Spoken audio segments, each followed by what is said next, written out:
Coucou, bienvenue, bon visionnage et surtout laissez un j'aime et abonnez-vous. Paul Biya préfère échanger de vive voix. D'après son ancien SGRP, Jean-Marie Atangana Mebara, Biya n'a pas de téléphone personnel. Le président de la République n'a reçu que depuis qu'il le connaissait 3 appels. Et ce depuis plusieurs années, il ne s'adresse jamais à ses proches par téléphone. L'ancien SGPR révèle également que Paul Biya n'a pas de téléphone portable, mais a parlé avec 3 personnes, mais n'a pas dévoilé leurs identités. L'on saura après que la 3e personne serait l'actuel président de la France, Emmanuel Macron, il y a quelques années. L'information a été publiée dans un article de Jeune Afrique dans lequel nos confrères citaient Emmanuel Macron affirmant avoir discuté au téléphone avec Paul Biya. La 4e personne. Depuis, le chef de l'État serait resté sur ses habitudes. Mais récemment, dans le cadre de l'organisation de la CAN, une personnalité africaine aurait réussi à l'avoir au téléphone depuis sa résidence privée à Mvomka. Il s'agit de Patrice Motsepe qui aurait secoué toutes les personnalités d'Etoudi afin d'avoir une discussion très sérieuse avec le chef de l'État camerounais. D'après nos sources, Paul Biya, dans un premier temps très furieux contre le patron de la CAF, aurait chargé l'actuel SGPR Ngo de régler tout ce qui concerne la CAN 2021 qui est passé de glissement en glissement.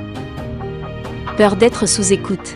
Même si ses plus proches collaborateurs le décrivent comme un président très moderne qui vit avec son temps, le chef de l'État Paul Biya aurait une aversion particulière pour le téléphone portable. Revenant sur les habitudes du président camerounais, l'ex-SGPR révèle qu'il est quasiment impossible de joindre directement Paul Biya au téléphone. Tous les appels passent soit par l'aide de camp, quand il est au bureau, soit par un maître d'hôtel quand il est hors de son bureau. Mais de manière systématique, le président vous fait rappeler dans les minutes qui suivent, avait-il. Je n'ai jamais rencontré de difficultés particulières pour communiquer au président une information urgente dans les délais lui permettant de prendre une décision.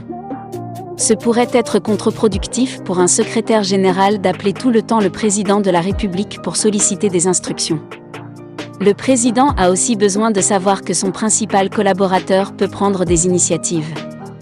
En plus, avec tous les bons imitateurs de voix qu'il y a aujourd'hui. Pour l'ancien SGPR, le scandale des écoutes téléphoniques dont ont été victimes plusieurs dirigeants du monde serait une des raisons qui justifierait le choix de Paul Biya. En 2015, Wikileaks avait, en effet, fait des révélations sur l'espionnage par les Américains de plusieurs dirigeants entre 2006 et 2012. Des révélations qui ont poussé plusieurs dirigeants du monde et leur administration à opter une extrême prudence vis-à-vis des nouvelles technologies.